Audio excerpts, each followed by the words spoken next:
Smart কৃষক ভাইরা, আপনারা আমার হাতে যে প্রোডাক্টটি দেখতে পাচ্ছেন বা ফলটি দেখতে পাচ্ছেন, এটি হচ্ছে একটি টমেটো। এটি হচ্ছে টমেটোর ফল। কিন্তু এখানে আপনারা একটি বিষয় কি লক্ষ্য করেছেন, এই টমেটোতে সমস্যা কি? আপনারা অবশ্যই বুঝতে পেরে গেছেন ইতিমধ্যে। এটি হচ্ছে পোকার আক্রমণে এই টমেটোটির হাল অবস্থা হয়েছে। এটি মূলত যে কারণে হয়েছে, এটি হচ্ছে ফল ছিদ্রকারী পোকার আক্রমণের কারণে। এই ফল ছিদ্রকারী পোকার আক্রমণ থেকে আমরা কীভাবে রক্ষা পাবো, এ বিষয় নিয়ে আপনাদের সামনে কথা বলছি আমরা এখন। ফল ছিদ্রকারী পোকার আক্রমণের হাত থেকে রক্ষা পাওয়ার জন্য আপনাদেরকে সব থেকে বাজারে ভালো মানের যে কীটনাশকগুলো ব্যবহার করতে হবে, সেই কীটনাশকটির মধ্যে প্রথম হচ্ছে পিউনি। এখানে দুইটি গ্রুপের সমন্বয়ে তৈরি আছে পিউনি। একটি হচ্ছে ক্লোরোফিনাপাইড এবং আরেকটি হচ্ছে অ্যামামিকটিন বেনজয়েড। দুইটি প্রোডাক্টের কম্বিনেশনে উৎপাদন করা আছে। এবং এই পিউনির সাথে আমরা আরেকটি প্রোডাক্ট যোগ করব ককটেল আকারে, সেটি হচ্ছে খাল্লাস।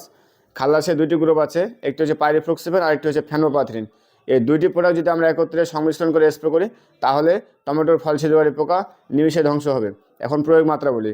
পিউনি আমরা প্রতি জারকিনে অর্থাৎ 20 লিটার ড্রামে আমরা ব্যবহার করব 7 গ্রাম, এবং খাল্লাস প্রতি লিটার পানিতে ব্যবহার করব আমরা 1 মিলি। এই দুটি পণ্য একত্রে মিশাল করে পরন্ত বিকেলে আমরা স্প্রে করব, তাহলে আমাদের টমেটোর ফল ছিদ্রকারী পোকা 100% দমন হবে।